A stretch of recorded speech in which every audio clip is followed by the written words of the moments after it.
नमस्कार, आप देख रहे हैं अमर उजाला। मैं हूं आदित्य आनंद।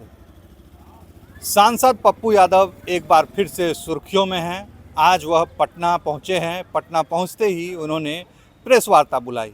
प्रेस वार्ता के दौरान उन्होंने झारखंड में जेपीएससी मामले को लेकर जो रांची में आंदोलन चल रहा है उसका मुद्दा उठाया। दीपा बोरा के साथ जो हुआ उस पर भी टिप्पणी की। इसके अलावा राम मंदिर चंदा चोरी का मामला उठाया। भरत तिवारी को इंसाफ देने का मामला भी उठाया। भाजपा और आरएसएस पर भी हमला बोला। अखिलेश यादव के बारे में भी बात की। कई मुद्दों पर आज उन्होंने बात की और सीधे तौर पर राष्ट्रीय जनतांत्रिक गठबंधन की सरकार पर जमकर हमला बोला।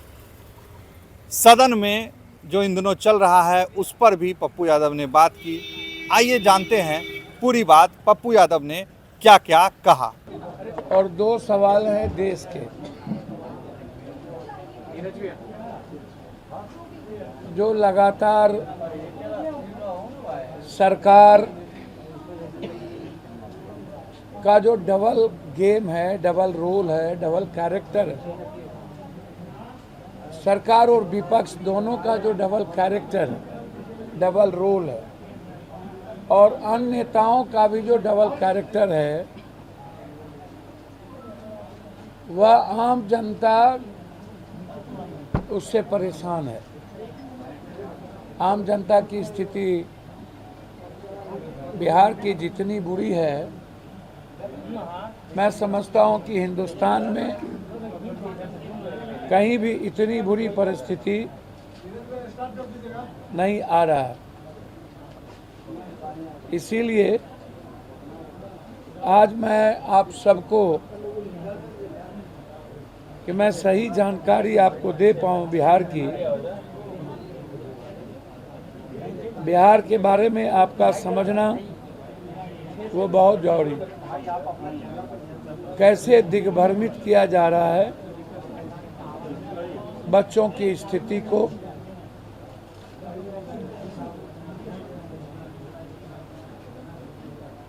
जिसमें कल जो रांची में घटना घटी नेहा जी के साथ, और पूर्व में मेरे साथ लगातार जो घटना घटी, आज अखिलेश जी ने ट्वीट भी किया कि जिन लोगों ने हम पर हमला किया उसको पूरे उत्तर प्रदेश में बीजेपी सरकार के द्वारा कैसे स्वागत करवाया जा रहा है अपराधियों को, और पूरे तरीके से यह साफ है कि सरकार सच्चाई सुनना नहीं चाहती, सरकार सच्चाई का सामना नहीं करना चाहती, और सरकार सच्चाई बोलने देने वालों को खत्म करना चाहती। यही कल नेहा जी के साथ हुआ। अपनी ही सरकार के गलत नीति के खिलाफ कांग्रेस के राष्ट्रीय छात्र अध्यक्ष भी धरना पर गए थे। राहुल गांधी जी धरना पर बैठे सभी छात्रों से बातचीत भी की, और हमारी बहन नेहा जी वहां गई भी। उसके बाद जिस तरीके से बेटी पढ़ाओ बेटी बचाओ और बेटियों का सम्मान इस देश में,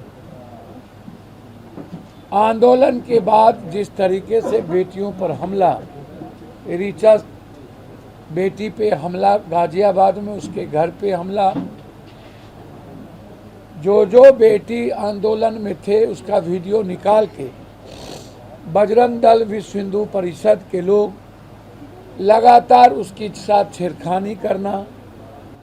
कई बेटी हमारे आदरणीय नेता राहुल गांधी के समक्ष आए और उन्होंने अपने इंटरनल पार्ट में लाठी प्रवेश करने का, लाठी से मारने का, कपड़े फाड़ने का, और बाजार में गाड़ी के भीतर जाति पूछने का, तुम किस जाति के हो, तुम किस धर्म के हो, क्या तुम मुस्लिम हो, यदि मुस्लिम हो तो इसको आतंकवादी उग्रवादी बना दो, कोई दलित लड़की है तो इसको आतंकवादी बना दो, इस तरह पुलिस दिल्ली के जाति पूछ करके बेटियों के साथ न कपड़े खोले गए, उसको मारा गया, उसको थाने में कपड़े खोले गए, टॉर्चर किए गए। ये सब बेटी अपने अपने मुंह से आज बोल रही है।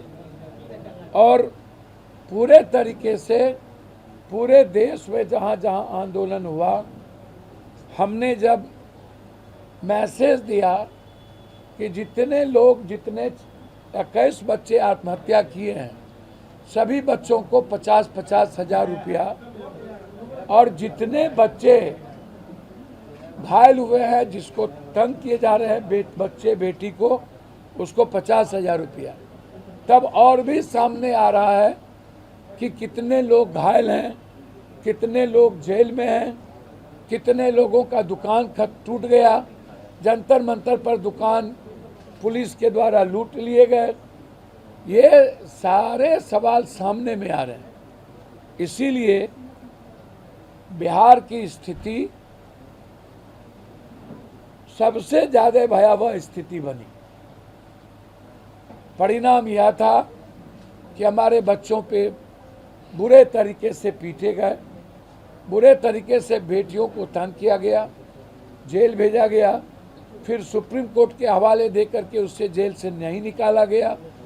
घोषणा करने के बाद बच्चों के साथ किसी तरह के राहत नहीं हुए, और उसी कड़ी में आज हमारे बच्चे, कुछ प्रोफेसर, असिस्टेंट प्रोफेसर कई दिनों से भूख हड़ताल पर हैं। असिस्टेंट प्रोफेसर भर्ती आरक्षण रोस्टर में गड़बड़ी, बिना नीट पीएचडी की नियुक्ति, इसमें डोमिसाइल नीति लागू करने की मांग उठ रही है कि डोमिसाइल नीति मांग करो। ये प्रोफेसर के नीट में जो बाहर के बच्चे जो इंटरव्यू लेने आए, उन्होंने बिहार के बच्चों के साथ बिना किसी नीट्स के, बिना पीएचडी के उसने नियुक्ति कर दी। बिना पीएचडी और बिना नीट्स के बाहर से जो आए वो नियुक्ति कैसे कर सकते हैं? इस तरह का मोनोपोली गवर्नर साहब सुनने को तैयार नहीं। हालात अच्छे नहीं हैं। इसीलिए मैं आपके बीच में यह बात कहना उचित समझ रहा था कि मैं आपसे क्या बात करूं। मैं दूसरी बात मैं आपसे कहना चाहूँगा कि मतभेद होनी चाहिए। क्या व्यक्तिगत हमला किसी सरकार का काम है? क्या सरकार के मंडल अध्यक्ष का काम है? आंदोलन अब चिंताजनक मोड़ पर पहुंच रहा है। व्यक्तिगत निशाना बनाना, लड़कियों को गाली देना और 80 मुद्दों से खत्म कर देना। मतभेद हो लेकिन व्यक्तिगत हमला नहीं हो। चाहे जीपीएससी का मामला हो, जीएसएससी का मामला हो, सीजीएल का मामला हो। मैं जरूर आपसे कहना चाहूँगा कि हालात इस देश के अच्छे नहीं हैं। 15 दिनों से लोकसभा कंप्लीट रूप से बंद है। अमित भाई और प्रधानमंत्री जी गायब हैं। एक गहरी साजिश लगातार रची जा रही है। मैं बार बार कह रहा हूं, हमारे नेता बार बार राहुल गांधी जी इस बात को कह रहे हैं कि दिल्ली पुलिस की जिम्मेदारी गृह मंत्री की होती है। आप बताइए, आपको बताना चाहिए कि हमारी बच्ची के साथ दरोगा इंटरनल पार्ट में लाठी प्रवेश किया, उसका जवाब कौन देगा? एफआईआर हुआ कि नहीं? डिस्चार्ज हुए कि नहीं? नौकरी गई कि नहीं? जेल गए कि नहीं? आपके पास कोई सवाल नहीं। लाठी चली, आपके पास कोई सवाल नहीं। यह जवाब मंदिर चोरी में आपने बड़ी धूमधाम से बड़ी बात कही थी 25 में कि हमने ये कमेटी बनाया। कौन है चंपत राय? चंपत राय के बारे में यौन शोषण से पीड़ित है, यौन शोषण का केस है। साधु को, शंकराचार्य को छोड़ के किस आधार पर चंपत राय को, किस आधार पर गिरी को आपने इस कमेटी में और नृपेंद्र मिश्रा को अध्यक्ष बनाया? आधार आपका क्या था? इसमें क्या शंकराचार्य थे? क्या शंकराचार्य और साधु संत ने चयन किया था? सरकार खुद चयन की और फिर सरकार ने उसको अपने लोगों को, कुछ आरएसएस के लोगों को दे दिया और कुछ सरकारी लोगों को दे दिया। आप इतने बड़े मंदिर चोरी हुई 3,300 करोड़ से ऊपर, उसके पहले जमीन इनके नाम से, चंपत राय के नाम से कर दिया गया। गोविंद गिरी को कोषाध्यक्ष बना दिया गया। इस ट्रस्ट में और भी लोग लगातार रहे। आप ना उसको क्लीन चिट आप एसआईटी के द्वारा देने के लिए बनाया और उसको क्लीन चिट दे दी। आप आके जवाब दीजिए, आप बहस कीजिए मंदिर के मुद्दों पर, सनातन के मुद्दों पर। शंकराचार्य आपसे क्या कह रहे हैं, आप उस पर बोलने को तैयार नहीं है। देश में आप अघोषित, समझिए कि पूरा देश कर्फ्यू लगा हुआ है, पूरा देश गृह युद्ध की स्थिति बनी हुई है, पूरा देश जैन जी लगातार हर मुद्दों पर, अल्फा जैन जी अपनी आवाज उठा रहे हैं। आप उस आवाज को दबाने के लिए और विपक्ष के आवाज को दबान आप सदन में बोलने नहीं देते हैं। विपक्ष के राहुल गांधी, अखिलेश यादव जी जब ये सवाल खड़ा करते हैं तो आप सदन में चुपचाप सदन को बंद कर देते हैं। हमारे नेता, विपक्ष के नेता एक ही दो बात आपसे पूछ रहे हैं कि गृह मंत्री जी कहाँ हैं। गृह मंत्री जी आइए, बात करिए। गृह मंत्री जी मंदिर पर चर्चा करिए। गृह मंत्री जी, इस कमेटी में सनातनी कौन कौन लोग हैं? टाइल्स के पैसे कहाँ गायब हुए? चांदी कहाँ गायब हुआ? सोना का रामायण कहाँ गायब हुआ? 3,300 करोड़ रुपया कहाँ गायब हुआ? केदारनाथ, बद्रीनाथ, अन्य मंदिर के पैसे कहाँ गायब हुए? यही तो सवाल है। और ये सवाल या तो होम मिनिस्टर जवाब देंगे, या तो जो उद्घाटन और शिलान्यास कर रहे थे, जो कमेटी बनाए, जिन्होंने आरटीआई से मंदिर को हटा दिया, ऑडिट से हटा दिया, वो जवाब देंगे। दोनों आदमी सदन आने को तैयार नहीं है। नीट्स के मुद्दों पर, पेपर क्वेश्चन रिकॉर्ड के मुद्दों पर तैयार नहीं है।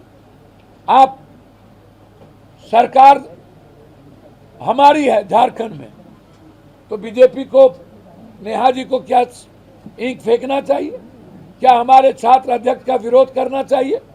जब हम अपनी सरकार के विरोध में हम आंदोलन कर रहे हैं, हमारी सरकार वहां पर सीआईडी में दे दी, हमारी सरकार वहां 4 जेएसएस के लोगों पर को बुला लिया कि तुम जवाब दो।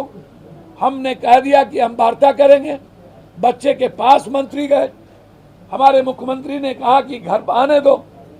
बेंगलोर में हमारे मुख्यमंत्री बच्चों के पास जाके मिले। तुम क्या किए? तुमने पूरा का पूरा रण क्षेत्र बना दिया, पूरा देश को रण क्षेत्र बना दिया। AK-47 आपने कहा कि हमने गोली नहीं चलाई दिल्ली में पेंटागन से, और वो बेटी कह रही है कि मुझे सीधे टारगेट करके मारा गया, और उन्होंने पूरा फेस दिखाया। फिर इसका जवाब कौन देगा? लेकिन आप डायलूट कर रहे हैं। आप कह रहे हैं कि सदन चलने दीजिए। हम सदन चलाना चाहते हैं, हमारे नेता। वो कह रहे हैं कि आप जवाब दे दीजिए, चर्चा हो जाए। वो कह रहे हैं मंदिर पे चर्चा हो जाए, और आप कह रहे हो कि महिला बिल तो कांग्रेस का सबसे महत्वपूर्ण बिल था। सोनिया गांधी जी ने इस महिला बिल को पास करवाई थी। 2023 में कांग्रेस के समर्थन से यह महिला बिल पास करवाया गया। 3 साल से नरेंद्र मोदी जी इस महिला बिल को पास नहीं कर रहे। 3 साल से। क्यों? जो महिला बिल पास हो गया, किरण रिजिजू जी इस बात को जानते हैं, फिर आप दिग्भ्रमित क्यों कर रहे हैं? हमारे नेता आपसे बार बार पूछ रहे हैं परिसीमन में महिला बिल की क्या जरूरत है, और परिसीमन का तरीका क्या होगा? पहले आप सभी विपक्ष से बात करिए। आप डायलूट कर रहे हैं। आप 23 में जो महिला बिल पास हो गया, राष्ट्रपति जी के हाथ से पास हो गया, उसको आप एक्सिक्यूट क्यों नहीं कर रहे? सवाल है मंदिर, सवाल है बच्चे, सवाल है उड़ीसा का पेपर लीक, सवाल है महाराष्ट्र का पेपर लीक, सवाल है उत्तराखंड का पेपर लीक, सवाल है पंजाब का पेपर लीक, सवाल है राजस्थान का पेपर लीक, सवाल है झारखंड का पेपर लीक, और आप उसको डायलूट करते जा रहे। हमारे बच्चे की जिंदगी तबाह कर रहे हैं। पूरा आंदोलन के बाद बजरंग दल और विश्व हिंदू परिषद को आप बेटियों को के साथ छेड़खानी करने की आजादी दे दी है, मारने की आजादी दे दी है, लोकतंत्र खत्म हो रहा है, और आप हर दिन पप्पू यादव को मारना चाहते हैं। हर दिन पूरा देश का लगभग साधु संत, जितने साधु संत हैं वो सब पप्पू यादव के साथ खड़े हैं। टोटल आपको आश्चर्य होगा, एक भी साधु संत आप उठा करके देखेंगे, देखिए ये साधु क्या बोल रहे हैं, आपको आश्चर्य होगा। आप मौखिक रूप से झंडे डंडे लेकर के सनातन सनातन कर रहे हो, सनातन का परिभाषा बताओ। और सनातनी तो सब कह गए अपने आप को, और वो राम जी के गुण कहाँ गए आपके भीतर? और कहता है जब तुम्हारे भगवान खुद को नहीं बचा सकते तो तुम क्या बचाओगे, तुमको क्या बचाएंगे? उसका जवाब अब आइए आप देखते चलिए, ये सारे बाबा देखिए, ये इनके बारे में क्या बोल रहे हैं, जो गोली खाए थे अयोध्या में। देखिए शंकराचार्य जी क्या बोल रहे हैं, हम नहीं बोल रहे हैं, शंकराचार्य जी बोल रहे हैं। ये राम जी को भगवान नहीं मानते। हाँ, इनके जो दीनदयाल उपाध्याय और जो हेडगेवार और ये सब हैं, इनकी सबकी किताबें छपी हुई हैं, उसमें ये कहते हैं कि राम जो है भगवान नहीं थे। ये हिंदू लोगों की जो है कमजोरी है कि जो भी थोड़ा आगे बढ़ करके अच्छा काम करता है उसको ये लोग देवता बना देते हैं। ये गलत है। ये राम जो है हमारे आपके जैसे ही मनुष्य थे। जब उनकी पत्नी सीता का अपहरण हो गया था तो वैसे ही बिलक बिलक के रोए थे, जैसा हम में से कोई भी रोएगा। तो ये जब राम को भगवान ही नहीं मानते तो ये मंदिर बना के वहाँ कैसे बैठे हुए हैं? इसलिए इनको धक्का दे के हटाना पड़ेगा। और जो राम को भगवान मानने वाले लोग हैं, व्यापक ब्रह्म निरंजन निर्गुण विगत विनोद सोई भक्त प्रेम अवस कौशल्या के बोध, ये धारणा जिनकी है, ऐसे लोगों का आके वहाँ पे बैठना पड़ेगा, तब ये स्थान मंदिर बनेगा। और नहीं एक नहीं भैया, जितने आप उठाओगे, ये बाबा क्या बोल रहे हैं, ये बाबा क्या, ये लोग क्या बोल रहे हैं, जितने बाबा हैं, क्या किताब में लिखा था भैया सावरकर ने? सावरकर जी अपने किताब में लिखे हैं भगवान का अस्तित्व नहीं है। हेडगेवार ने कहा कि हिंदू धर्म होता ही नहीं है, अपने किताब में लिखे हुए हैं, राम भगवान है ही नहीं। दीनदयाल उपाध्याय बोले राम भगवान है ही नहीं, आम आदमी है। हमको काहे न मार रहे हो भाई? हम तो गोविंद गिरी काल नेमी सन, जो काल नेमी रावण, विद्वान रावण ने वेशभूषा पहन के मां सीता का हरण किया था, उस तरह आज राम के चंदे का, राम पूरे देश की आस्था का, सनातनियों के विश्वास का हरण किया। हम उस काल नेमी बाबा का हम भेष धारण करके रूपांतरण किए और पूरी दुनिया को बताए कि हमें सनातनियों को बचाना है। हम सनातन की संस्कृति, सनातन में सबके साथ सबको लेके चलने वाली जो विचारधारा है, ना कोई दलित, ना कोई बैकवर्ड, ना कोई फॉरवर्ड, ना कोई जाति, ना कोई धर्म, हम सब के सब सनातनी, उसको लेकर के पप्पू यादव का रूपांतरण था। नेहा जैसी लाखों बेटी लड़ रही है नीट्स और बच्चों के भविष्य के मुद्दों को लेकर, तो आप दोनों मुद्दों पर मार रहे हो, मेरी बेटी को भी मार रहे हो, सबको मार रहे हो। इसीलिए जब तक जवाब नहीं देंगे, आपके राज्य की खबरें, आपके शहर की खबरें सबसे पहले जानने के लिए देखते रहें अमर उजाला। चैनल को सब्सक्राइब जरूर कर लें और पाएं हर अपडेट।